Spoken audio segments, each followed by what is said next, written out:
महिला के साथ दुष्कर्म करके उसको मनी बस से उतार दिया। महिला ने थाने में आकर रिपोर्ट की और तत्काल कार्रवाई करते हुए उसमें से संबंधित जो मिनी बस थी और उसमें से 2 बताए गए व्यक्तियों को हिरासत में लिया गया। उससे पूछताछ की जा रही है। तीसरे के संबंध में जल्दी कार्रवाई की जाएगी।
गरीब को सबसे पहला प्रयास है कि वो आत्मनिर्भर कैसे बने। हमारे यहां राजनीति करते समय कुछ भी करते हो, लेकिन सुबह शाम गरीबों की माला जपते रहना ये एक परंपरा बन गई है। इस परंपरा से अब जरा बाहर आने की जरूरत है, और बाहर आने का मतलब है कि क्या हम प्रत्यक्ष रूप से गरीबों को साथ लेकर के गरीबी से मुक्ति का अभियान चला सकते हैं क्या? थोड़ा हुनर सिखा दिया जाए तो पहले अगर वो 100 रुपया कमाता है, थोड़ा हुनर सिखा दिया तो वो 250-300 रुपया कमाना शुरू कर देता है। और एक बार हुनर सीखता है तो खुद भी दिमाग लगा करके उसमें अच्छाई करने का प्रयास करता है। और इसलिए भारत सरकार ने एक बहुत बड़ा अभियान चलाया है स्किल डेवलपमेंट का, कौशल्य वर्धन का। गरीब से गरीब का बच्चा चाहे स्कूल के दरवाजे तक पहुंचा हो या न पहुंचा हो, अगर उसे कोई चीज सिखा ली जाए तो वो देश की अर्थनीति को भी बल देता है, आर्थिक गतिविधि को भी बल देता है, और अपने जीवन में कुछ कर गुजरने की इच्छा रखता है। वो आज मेरा हिसाब मांग रहे हैं कि खाते खोल तो दिए हैं, लेकिन उसका उपयोग करने वालों की संख्या बढ़ नहीं रही है। जिन्होंने खाते तक खोलने की परवाह नहीं की थी, ऑपरेट हो रही कि नहीं हो रही इसकी चिंता होने लगी है। अच्छा होता ये काम अगर आपने 40-50 साल पहले कर दिया होता तो आज ऑपरेट करने का सवाल मुझे नहीं पूछना पड़ता, देश का सभी गरीब के खाते ऑपरेट हो जाते। लेकिन आपने जो काम 50 साल नहीं किया वो 50 महीने में मैं पूरा करके रहूंगा, ये मैं बताने आया हूं।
गाइड ने बताया कि ये ताजमहल के रॉयल गेट के बगल में गिर गया मुंह के बल, और मुंह से ब्लीडिंग चालू हो गई।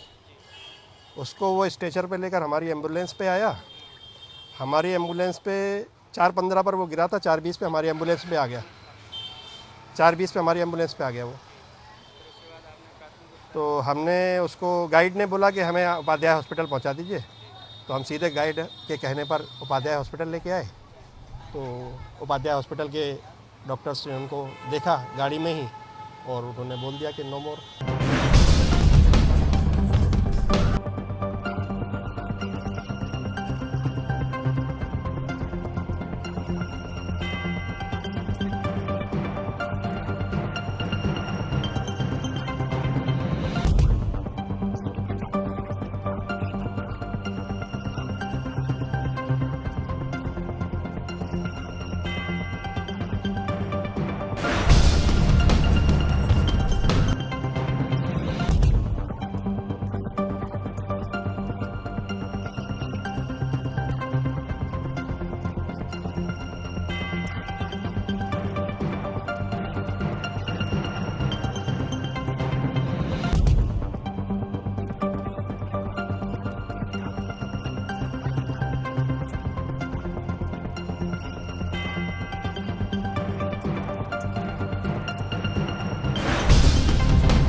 स्कूल कौन सा है, गांव कौन सा है? Senior secondary school Rasulpur. तो आपसे क्या क्या चार्ज लिए हैं जो लगता है कि गलत लिए हैं?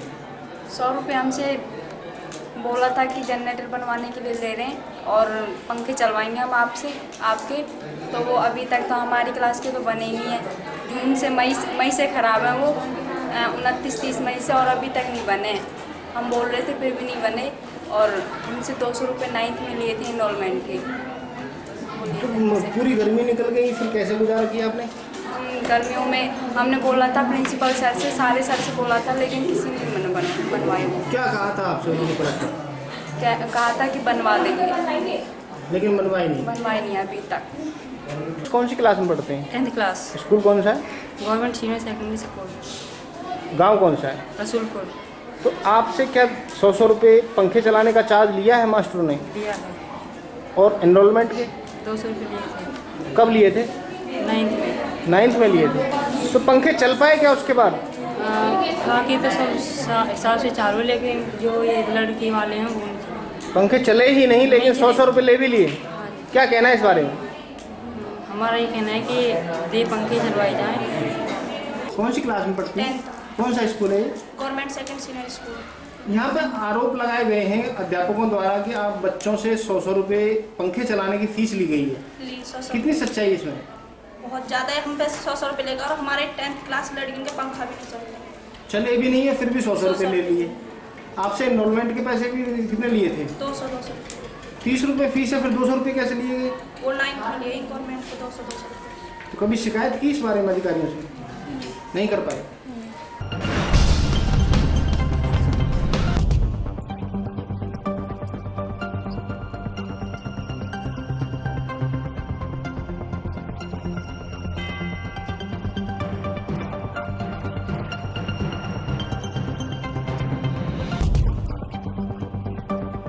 जो हमारा चाइल्ड लेबर का डिपार्टमेंट का अभियान चल रहा है उसके मुताबिक हमारी ये कार्रवाई हुई है। आज हमें एक अंदर चाइल्ड लेबर मिली है जिसकी उम्र लगभग 12 साल है। ये छानबीन करने के बाद में कल इसकी प्रोसिक्यूशन करेंगे। अगर ये चाइल्ड लेबर के दायरे में कवर होता होगा तो इसके खिलाफ कानूनी कार्रवाई की जाएगी। यहाँ पे 10 सिक्योरिटी गार्ड भी काम करते हैं जिनकी सैलरी जो है कुछ कम पाई गई है। उसकी सैलरी पूरा करवाने के लिए दिशा निर्देश दे दिए गए हैं मेरे संबंधित अधिकारी को और वो इसकी पूरी। लगभग कितनी सैलरी है एक सिक्योरिटी गार्ड को सर होनी चाहिए?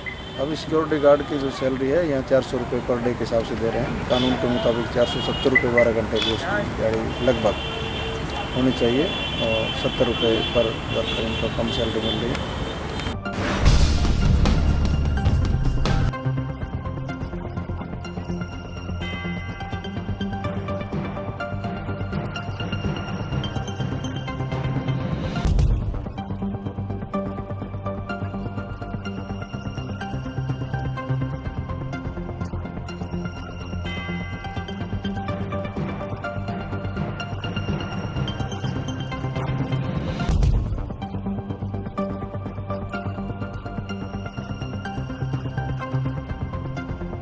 देखो, जिस पार्टी में जान आ जाती है ना उसमें ऐसे रोले होते हैं पार्टी में।